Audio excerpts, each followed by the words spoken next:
पश्चिम बंगाल के संदेश खाली में महिलाओं के कथित उत्पीड़न का मामला चर्चा में है। भाजपा एक तरफ सच को दबाने का आरोप लगा रही है तो दूसरी तरफ पश्चिम बंगाल में सत्तारूढ़ तृणमूल कांग्रेस ने विपक्षी पार्टी भाजपा पर झूठ फैलाने के आरोप लगाए हैं। तृणमूल कांग्रेस का कहना है कि उन्होंने इस संबंध में चुनाव आयोग से शिकायत की है। वरिष्ठ तृणमूल नेता और राज्य सरकार में मंत्री शशि पंजा ने कहा है कि मनगढ़ंत डराने धमकाने की इस घृणित कृत्य को बख्शा नहीं जाएगा। इसी बीच मीडिया रिपोर्ट में यह भी कहा गया है कि पीड़िताओं में एक ने शहजहां शेख के खिलाफ दर्ज शिकायत वापस ले ली है।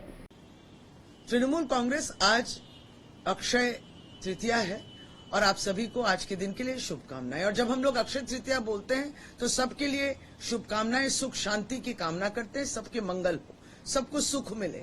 ठीक इसी तरीके से संदेश खाली में जो आक्रांत हुए हैं, माने जिनके द्वारा असत्य लिखा गया है, वो तो आक्रांत हैं क्योंकि उनसे झूठ लिखवाया गया है कि आपके ऊपर बलात्कार हुआ है।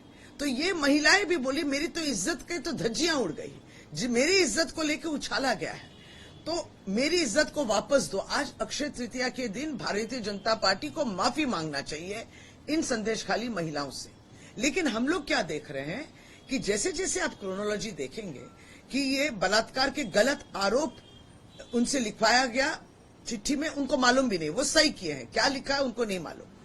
लेकिन उसके बाद संदेश खाली थाना से जब बुलावा आया तब ये महिलाएं समझे कि इस तरीके का बलात्कार का आरोप वो लिखे हैं, सही किए हैं, उनको नहीं मालूम।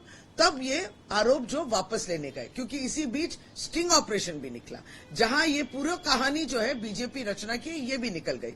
महिला अब साहस लेके आगे बढ़ के कंप्लेंट वापस लेना चाहते हैं तो उनको धमकी दिया जाए। लेकिन इन सब विषय में जो हम क्रोनोलॉजी समझाना चाहते हैं कि जब बीजेपी ये गंदा खेल पहले जब शुरू की तब उन्हीं के कुछ सहयोगी हैं, वो है नेशनल कमीशन फॉर वुमेन। क्योंकि महिला कल बोल रही थी, ऐसा है कि कोई महिला आई थी दिल्ली से, नाम था उनका रेखा शर्मा, और वो जबरन हमसे लिखवा रही थी कि हाँ लिखो कि हमारे ऊपर यौन अत्याचार हुआ है। तो हम लोग यही कहना चाहते हैं कि नेशनल कमीशन ऑफ वुमेन की चेयरपर्सन रेखा शर्मा, हम लोग जानते हैं वो दिल्ली कमीशन की नहीं, नेशनल कमीशन की चेयरपर्सन है। तो जिस तरीके से इलेक्शन कमीशन में तृणमूल कांग्रेस गई है और शुभेंदु अधिकारी के विरुद्ध कंप्लेंट दिए हैं कि आपने संदेश खाली की ये घटना पूरी जो है झूठ है और आपने महिलाओं को बदनाम किया, कहा कि उनके ऊपर बलात्कार हुआ है। ये सब हम लोग इलेक्शन कमीशन में देके बोले हैं आप इस कंप्लेंट को नजरअंदाज मत कीजिए, इसकी जांच कीजिए। इलेक्शन कमीशन को हम लोग दिए हैं। अब इलेक्शन कमीशन में हम लोग चेयरपर्सन नेशनल कमीशन की जो महिला कमीशन की जो चेयरपर्सन है नेशनल कमीशन, उनके विरुद्ध में रेखा शर्मा का भी नाम देके कंप्लेंट लेके हम लोग इलेक्शन कमीशन में जाने वाले।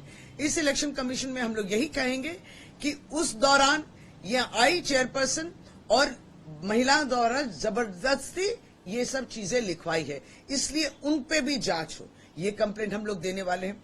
तीसरी बात हम लोग जो कह रहे हैं कि अमित शाह जी प्रधानमंत्री सभी कोई आ रहे हैं बंगाल में प्रचार करने के लिए, और इसी बीच संदेश खाली में असली घटना क्या है वो आ गई। जब ये उभर के आई है तो भारतीय जनता पार्टी को इतनी संकोच क्यों है, इतना अहंकार क्यों है, आप लोग इतना महिलाओं को डिसरिस्पेक्ट क्यों देते हैं, सम्मान क्यों देते हैं। अभी भी वक्त है, आप क्या माफी मांगेंगे, ये हम लोग पूछ रहे हैं भारतीय जनता पार्टी के उच्च नेतृत्व से कि बंगाल आप आएंगे, मोदी जी, अमित शाह जी, आप क्या माफी मांगेंगे बंगाल के महिलाओं से, संदेश खाली के इन महिलाओं से कि हमसे गलती हुई है, ये हमें नहीं करना चाहिए, आपको बेइज्जत। ब्यूरो रिपोर्ट टीम मानस न्यूज।